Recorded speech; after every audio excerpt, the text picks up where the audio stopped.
Good morning, everybody. This is Rescue Boss. I'm going to start off my video with a quick chat session, and then I'm going to try to do an interactive try to video while I'm going over some stuff with the mannequins. I got this idea a couple weeks ago when I was talking to one of the other people from Prepper X asked me about CPR stuff, and the honey badgers were talking about doing something. I thought, well, you know what? Maybe I can do a quick video for them that may help them set them up for video later on CPR stuff or conversations, and I thought this would be a good idea. So I'm going to start this off with CPR overview and go over some of that stuff, and then I'll try to do some of the mannequin stuff with you and make you more aware of what to do if something happens.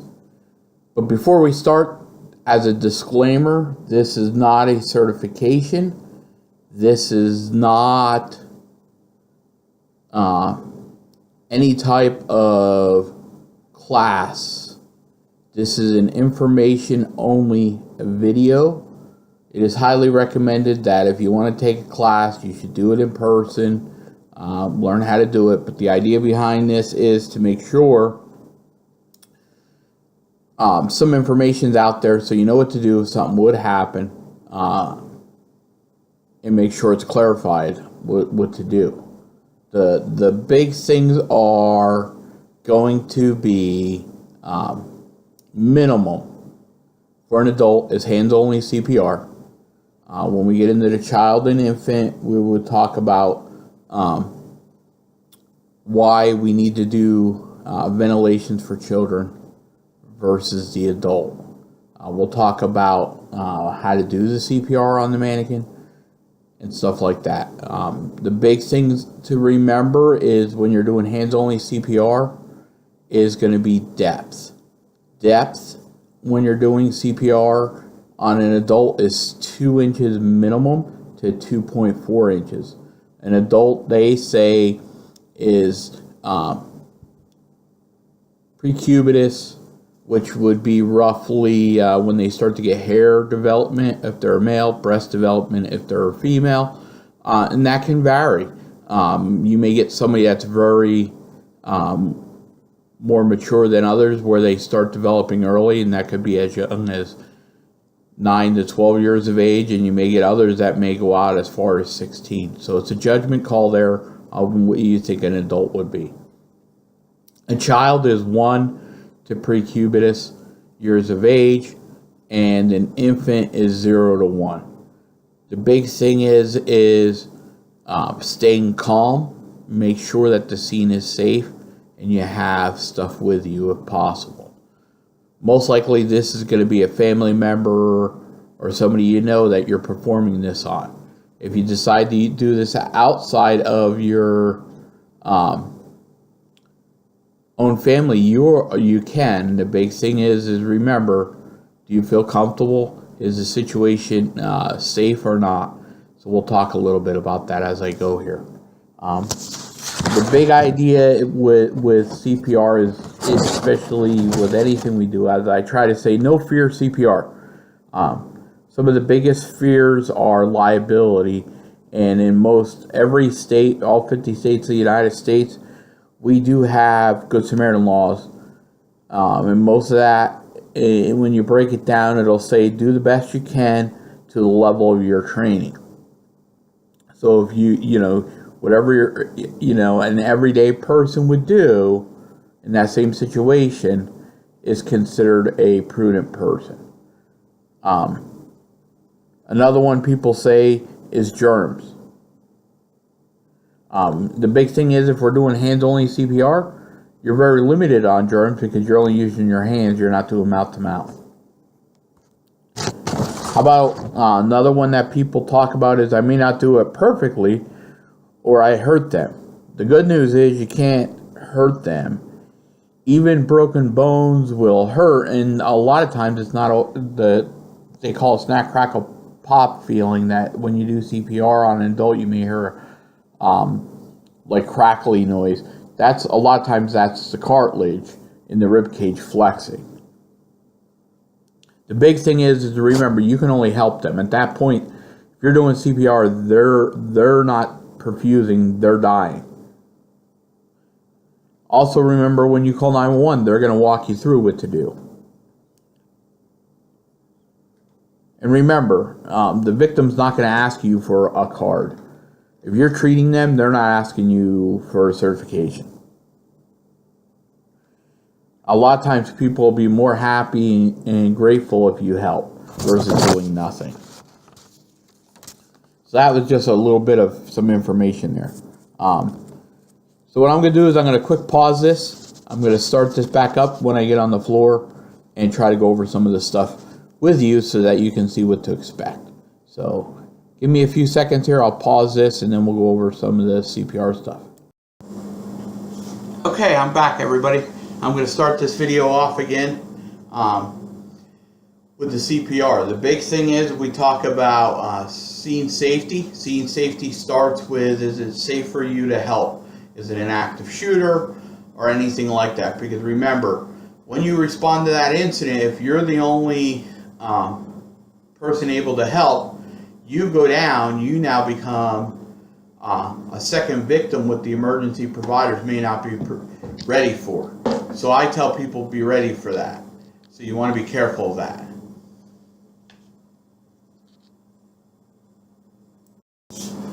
Sorry I had to chase the cat away, so bear with me.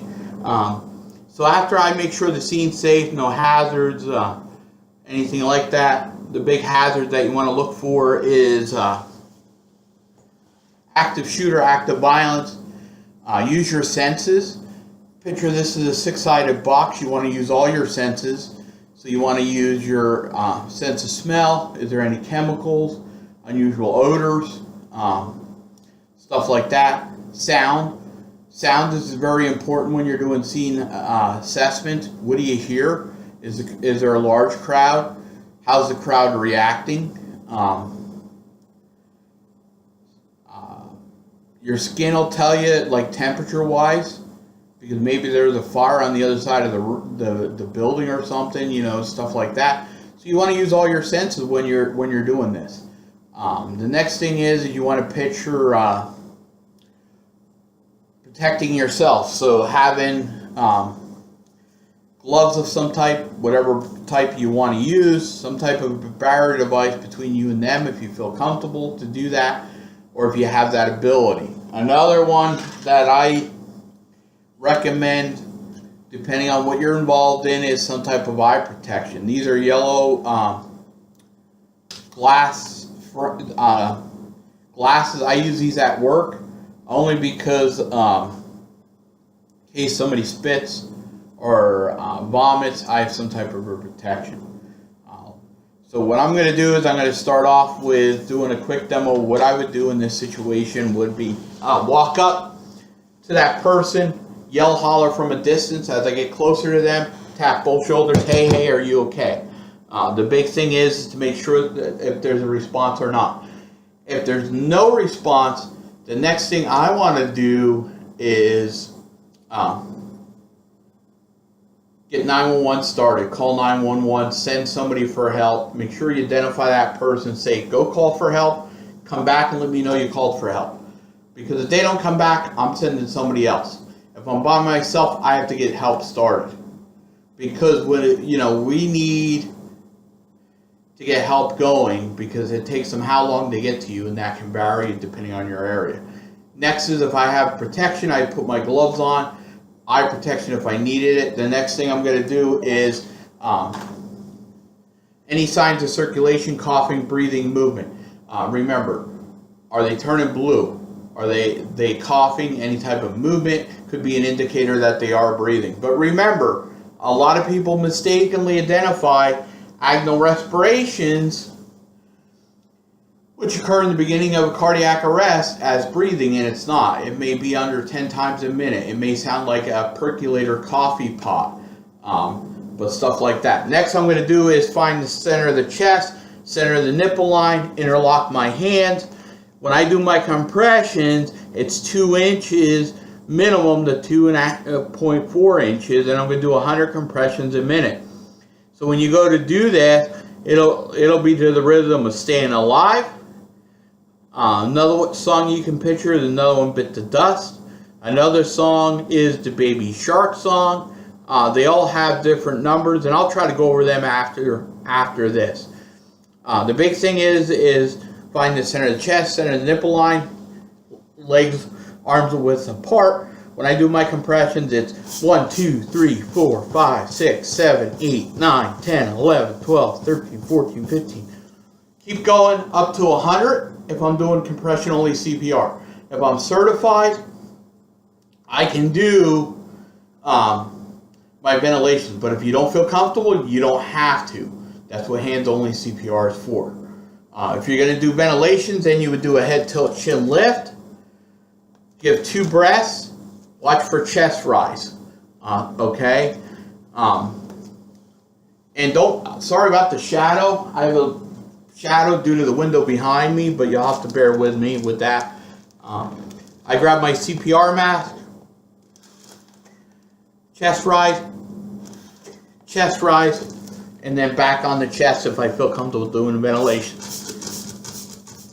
And I keep on going. The biggest thing is you're acting as the pump.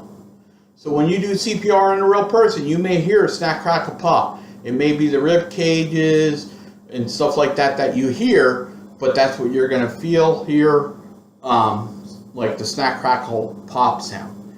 So, that's a quick overview of some of the CPR stuff. You're going to do that for roughly 2 minutes and then reassess. The big thing there is in the 2-minute time frame is hopefully the AD arrives, and we'll start using the AD if it arrives. The AED stands for Automatic External Defibrillator, and the way that works is it's going to be 2 patches we put on the chest. Bear with me as I grab it here off the counter. Okay.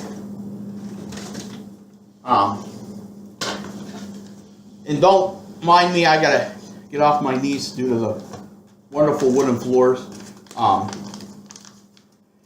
Grab the AED pads out of the machine, pull out the machine, and no, you do not need to be certified to use an AED. They all have some type of an instruction card on what to do inside. Okay? Green is to start it. Push the turn on switch. Next is follow the instructions. And then push the shock button. So the first thing I'm going to do is turn this on.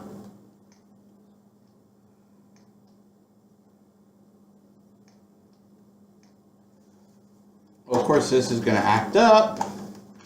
So bear with me.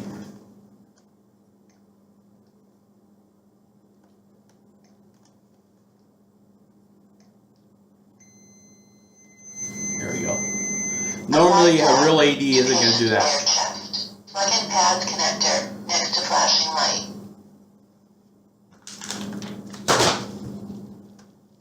Apply pad plug-in connector. So I'm going to grab the pads. They have a picture on them. Okay, and I'll do this more closer up. It shows you where the pads go. Why this is going on, if this is a second rescuer bringing the AD, I could still be doing CPR. Put the pads on. Then I'm going to plug it in. Apply pad, analyzing heart rhythm. It's going to analyze. Do not touch the patient.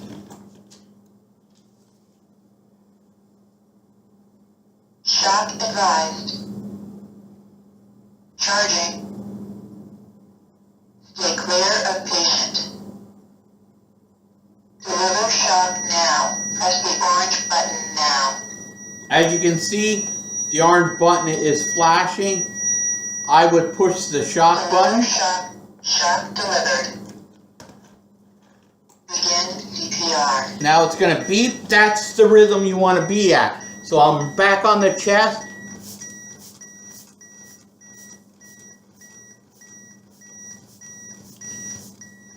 Now this is not going to pause for rest to give breaths. If you don't feel comfortable, you would keep on going until this reanalyzes. And that's what you're going to do. It'll count down 2 minutes and then reanalyze.